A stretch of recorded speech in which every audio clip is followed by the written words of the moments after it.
Baik, Assalamualaikum warahmatullahi wabarakatuh. Perkenalkan kami dari kelompok 5 dengan beranggotakan saya Tessa Andelin, Vira Sazaira, Zetira Sekar, Delia Monika, Fitri Ariana, dan Fitra Rahmawinata. Di sini kami sebagai tim R&D mengembangkan sebuah produk yaitu abon dari daging kelinci. Langsung saja masuk ke pokok yang akan kita bahas. Next.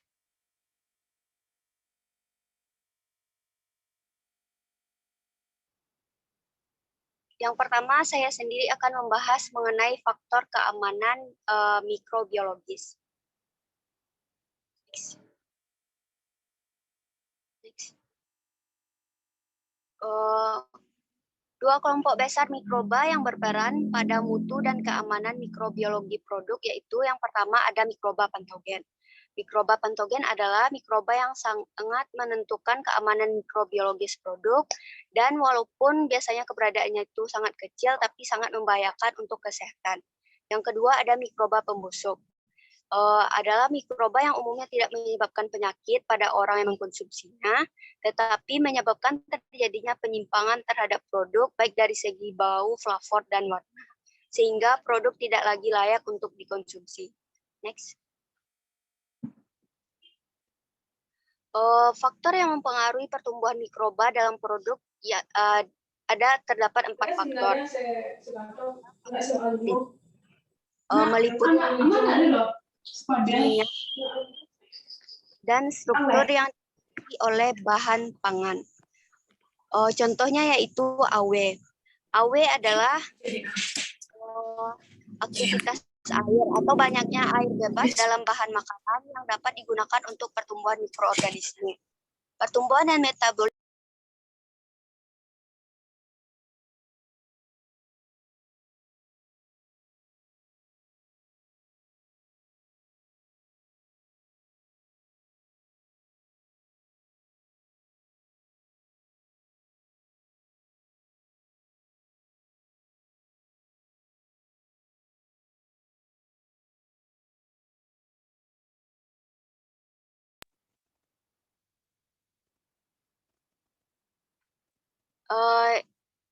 saya ulang kembali. Yang pertama ada AW atau aktivitas air, yaitu banyaknya air bebas dalam bahan makanan yang dapat digunakan untuk pertumbuhan mikroorganisme. Kemudian ada pH atau derajat keasaman.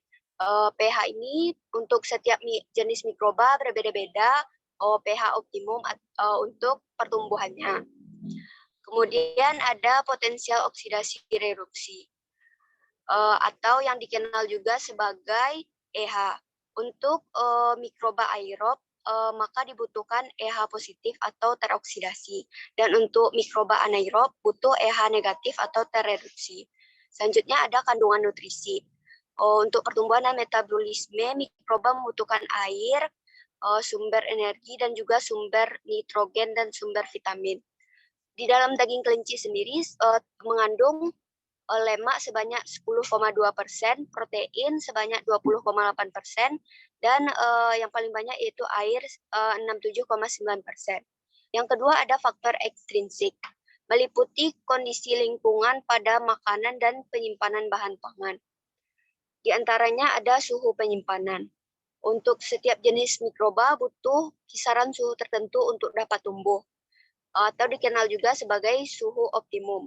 Berdasarkan suhu pertumbuhannya, ada beberapa golongan mikroba. Yang pertama ada mikroba psikrofil, yaitu mikroba yang dapat tumbuh pada suhu refrigerator sehingga dapat menyebabkan kerusakan pada bahan pangan seperti daging, ikan, dan lain-lain yang disimpan pada suhu dingin. Kemudian ada juga golongan mesofil dan golongan termofil. Selanjutnya ada RH atau kelembapan relatif. Ada hubungan antara RH dengan temperatur untuk menjaga agar suhu produk tidak ditumbuhi mikroba. RH lingkungan harus berlawanan dengan temperatur. Jadi apabila temperaturnya tinggi, maka RH-nya harus rendah. Selanjutnya ada komposisi gas. Oksigen dan karbon dioksida dapat mempengaruhi pertumbuhan mikroba. Prinsip ini mendasari pengemasan bahan pangan dengan cara atmosfer terkendali dan modifikasi atmosfer. Yang ketiga ada faktor implisit, meliputi sifat-sifat yang dimiliki oleh mikroba itu sendiri atau interaksi antara jenis mikroba pada bahan pangan, seperti interaksi yang sifatnya sinergis maupun antagonis. Yang keempat ada faktor pengolahan, meliputi tahapan pengolahan makanan yang dapat menurunkan populasi awal mikroba, seperti pemanasan, pendinginan, radiasi, maupun penambahan zat pengawet untuk mengurangi jumlah mikroba atau menghilangkannya. Selanjutnya akan dijelaskan oleh rekan saya.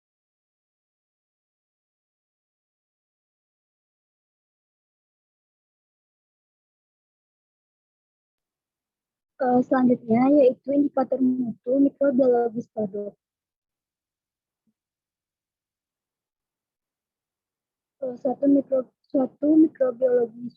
Mutu mikrobiologi suatu produk pangan menggambarkan sejauh mana produk pangan tersebut aman dari kontaminasi mikroba dan aman untuk dikonsumsi.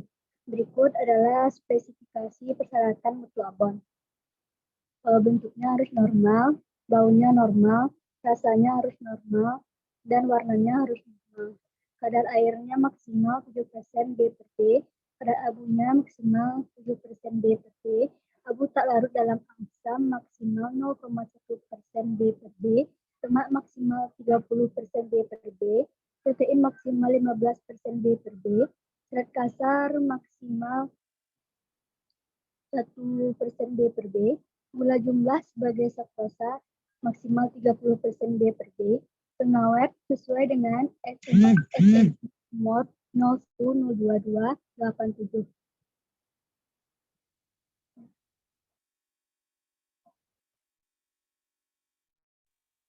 Timbal maksimal 2 mg per kg, tembaga maksimal 20 mg per kg, seng maksimal 40 mg per kg, timah maksimal 40 mg per kg, raksa maksimal 0,05 mg per kg, cemaran arsen maksimal 1 mg per kg. Kalempeng total maksimal 5 kali 10,4 koloni per gram, MPN maksimal 10 koloni per gram, Salmonella negatif, dan Staphylococcus aureus 0 koloni per gram.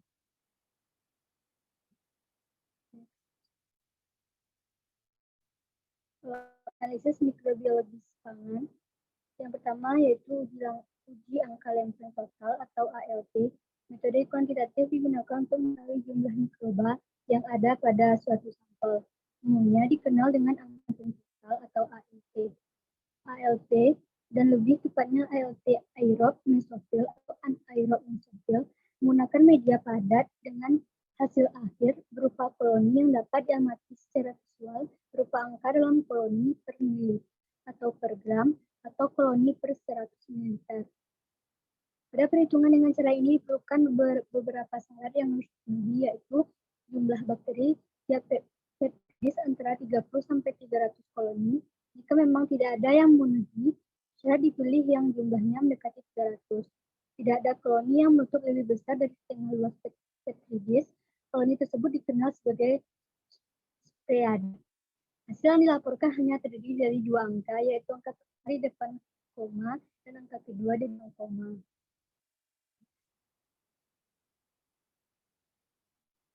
Uji MPN coliform.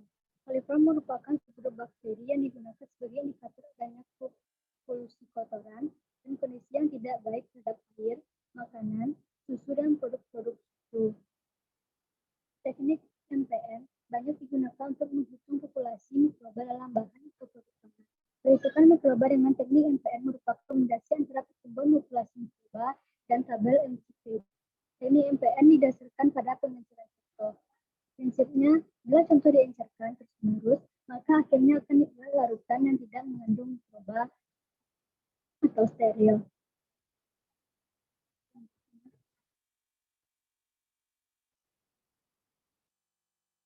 Selanjutnya uji Salmonella.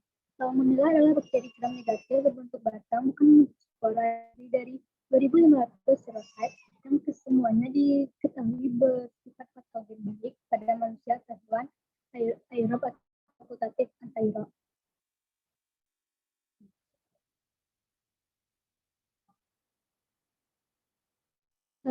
Uji angka Staphylococcus aureus. Staphylococcus aureus kebanyakan berhubungan dengan produk bahan pangan yang telah dimasak, terutama yang dikelola oleh manusia, seperti daging dan ayam yang dimasak, abon, udang kupas yang dimasak, dan produk susu.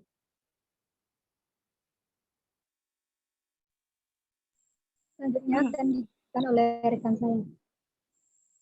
Baiklah, untuk poin yang ketiga, kita akan membahas cara kerja pengujian, yang dimana jika kita berperan sebagai R&D, kita harus mengetahui peraturan-peraturan, serta kita juga harus menerapkan peraturan-peraturan keamanan pangan. Nah, untuk mengetahui apakah pangan yang kita kembangkan atau kita ciptakan itu baik dikonsumsi atau bisa diedarkan, maka kita melakukan uji-uji sebagai berikut. Yang pertama yaitu ada uji keadaan atau uji organoleptik, yang dimana uji organoleptik ini berdasarkan pada SNI 013707 tahun 2013, di mana tentang abon. Prinsipnya yaitu melakukan pengujian pada sampel dengan menggunakan panca indera untuk mengetahui adanya perubahan warna, bau, dan konsistensi dari abon kelinci. Kemudian, alat dan bahan yang digunakan yaitu cawan Petri dan sampel abon kelinci itu sendiri. Kemudian, cara kerja, letakkan sampel abon kelinci di atas cawan Petri, amati warna sampel abon kelinci, cium sampel abon kelinci dengan jarak kurang lebih 1,5 cm dari hidung untuk mengetahui baunya. Pegang dan berikan sedikit tekanan pada sampel abon kelinci untuk mengetahui konsistensi dari sampel. Next.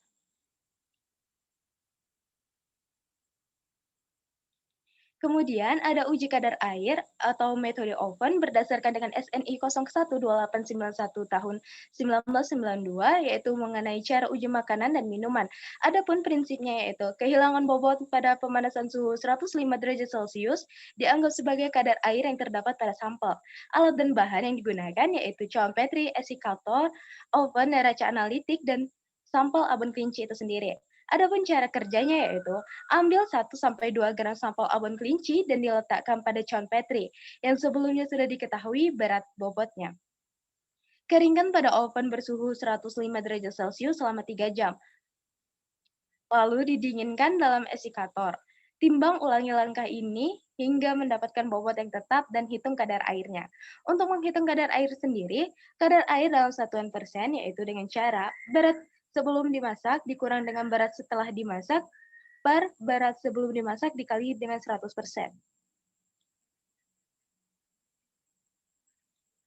Adapun uji yang kedua yaitu uji pH. Yang pertama, uji pH dengan pH meter atau pH digital. Prinsipnya, pengukuran nilai pH dengan menggunakan pH meter berdasarkan besarnya potensial ditentukan oleh konsentrasi ion hidrogen pada sampel yang diukur. Alat dan bahan, sampel abon kelinci larutan pH standar, pH meter, kertas tisu, bakar gelas. Kemudian, untuk cara kerjanya sendiri yaitu pH meter dikalibrasi dengan menggunakan larutan standar ber-pH 4,0, lalu dikalibrasi dengan larutan standar ber-pH 7,0.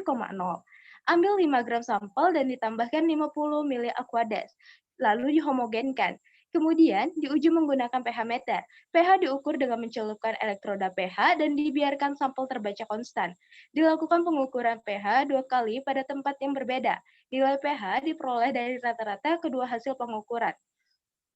Interpretasi hasilnya, apabila angka didapatkan kecil dari 7,00 maka dia bersifat asam. Sedangkan jika angka yang kita dapatkan besar dari 7,00 maka bersifat basah.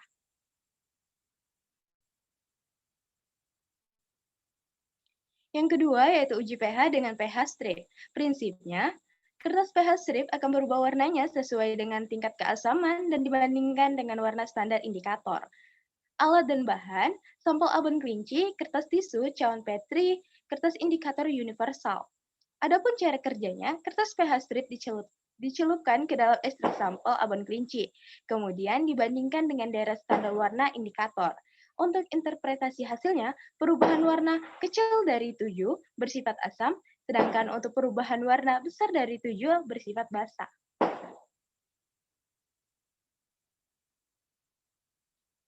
Untuk uji selanjutnya yaitu uji cemara mikroba. Yang pertama, uji metode most probable number atau MPN berdasarkan dengan SNI 2897 tahun 2008. Metode pengujian cemara mikroba dalam daging, telur, dan susu serta hasil olahannya. Prinsip pengujiannya yaitu dengan menggunakan media cair di dalam tabung reaksi dan dilakukan berdasarkan jumlah tabung yang positif. Alat dan bahan, tabung reaksi, tabung Burham, inkubator, timbangan, larutan buffer peptone water atau BPW 0,1%, media BGLBB, LSTB, dan sampel abon kelinci.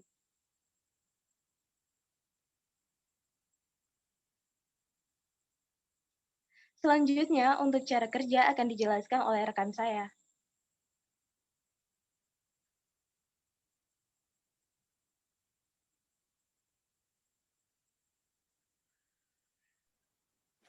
Selanjutnya, cara kerja, buatlah pengenceran 1:10, 10⁻⁻1 dengan memasukkan 1 gram sampel abon kelinci olahan ke dalam tabung reaksi dan ditambahkan 9 ml larutan BPW 0,1%, lalu homogenkan.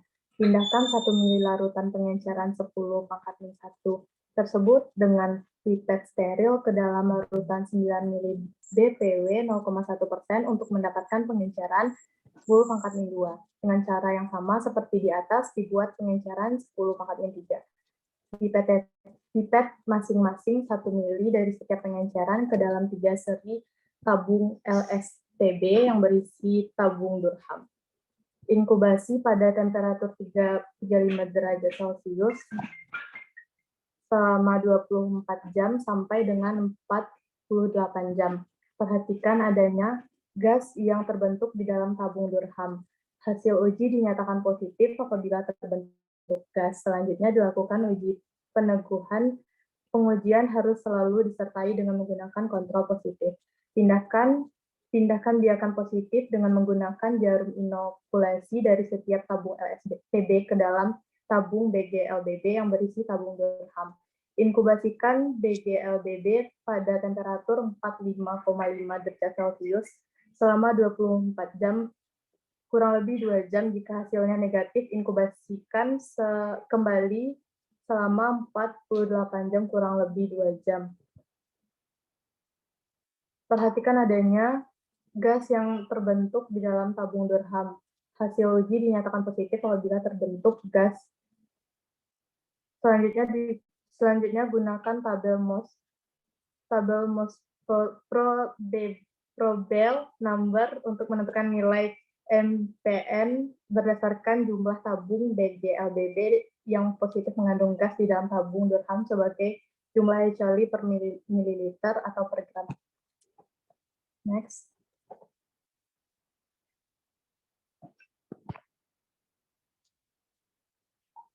Selanjutnya metode total pack count.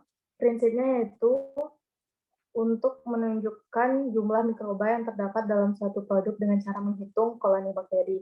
Alat dan bahan yang digunakan adalah cawan Petri, pipet ukur steril 1 ml, tabung reaksi, pembakar bunsen, inkubator, autoclave, koloni counter, buffer peptone water 0,1%, flat count agar, alkohol 70%, dan sampel susu kelinci segar. Cara kerjanya yaitu bunsen pembakar dinyalakan dan bersihkan tangan dengan alkohol. Buatlah pengenceran 1:10 dengan cara pipet 1 ml sampel susu dan masukkan ke dalam 9 ml pengencer steril lalu homogenkan. Kemudian lanjutkan dengan pengenceran 1:10 10⁻⁻2 dengan cara memindahkan 1 ml dari pengenceran 10⁻⁻1 ke dalam 9 ml larutan BPW 0,1%. Lakukan untuk pengenceran selanjutnya dengan cara yang sama. Pupuklah dari masing-masing pengenceran dengan cara memasukkan larutan 1 ml sampel ke dalam cawan Petri steril dengan menggunakan pipet. Buka tutup cawan Petri sedikit, jangan terlalu lebar agar tidak terkontaminasi. Kemudian tuang media PCA cair steril yang telah didinginkan sampai suhu 45-50 derajat Celcius sebanyak 10-15 ml dan cawan ditutup. Selanjutnya cawan digerak-gerakkan secara melingkar agar media merata. Biarkan media PCA hingga padat. Cawan Petri diinkubasikan dengan posisi tutup dibalik ke dalam inkubator. Inkubasi pada suhu 37 derajat Celcius selama 24-36 jam. Hitung dengan menggunakan colony counter. Selanjutnya akan dilanjutkan oleh teman saya.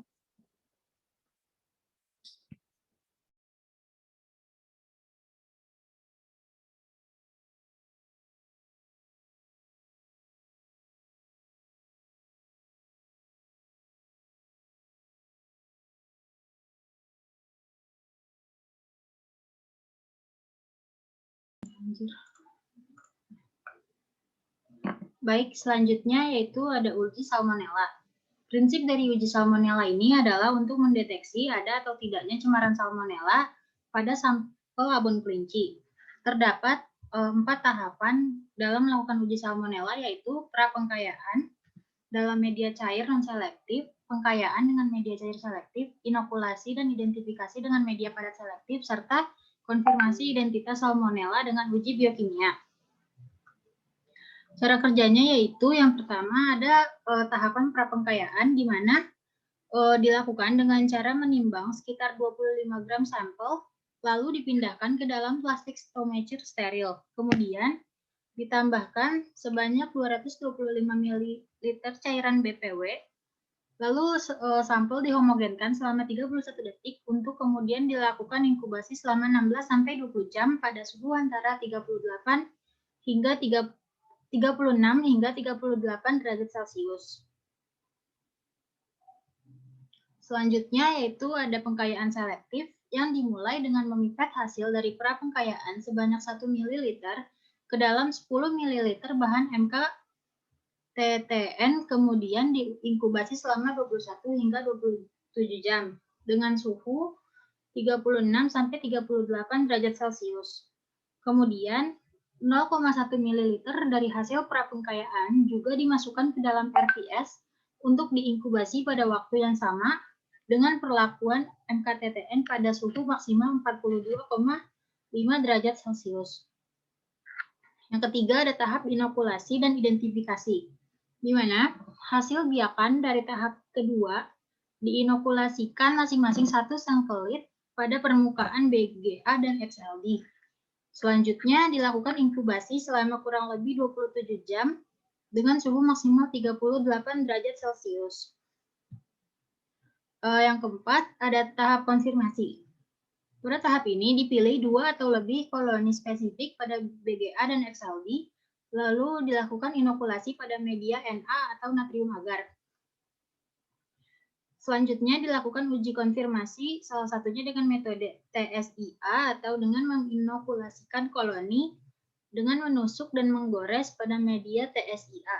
Kemudian diinkubasikan pada suhu 30 derajat Celcius plus minus 1 derajat Celcius selama 24 plus minus 3 jam.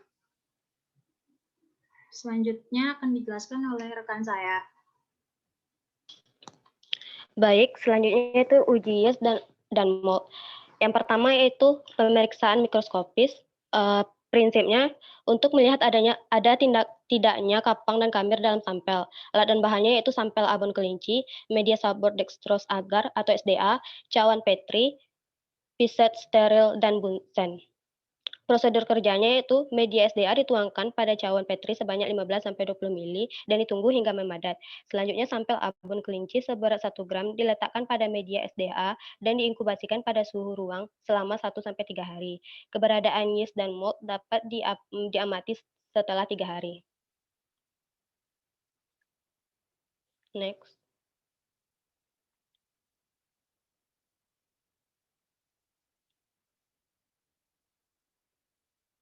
Yang kedua itu ada pemeriksaan mikroskopis. Prinsipnya itu pengujian yeast dan mold mikroskopis pada abon kelinci ialah pemeriksaan dilakukan di bawah mikroskop untuk mengetahui dan mengklasifikasikan jenis yeast dan moldnya dalam media SDA yang ditanami sampel abon kelinci. Alat dan bahannya itu media SDA yang telah ditumbuhi jamur, selotip, OC, objek gelas, air, metilen blue. Prosedur kerjanya itu pengamatan pada jamur yeast dilakukan dengan metode pewarnaan sederhana, yaitu dilakukan dengan cara mengambil koloni jamur dengan osebolet. Lalu osebolet yang telah mengandung jamur diulaskan pada objek gelas yang terlebih dahulu, ditetes dengan aqueous steril, kemudian difiksasi di atas api sehingga kering, dan ditetesi dengan metilen blue selama 1 menit, bilas dan dikeringkan, dan diamati di bawah mikroskop. Pengamatan pada jamur mold dilakukan dengan cara menempelkan selotip pada jamur yang telah memiliki tumbuh sempurna, dan dilakukan pewarnaan sederhana dengan meneteskan metilen blue pada objek gelas dan selotip mengandung jamur direkatkan pada objek gelas.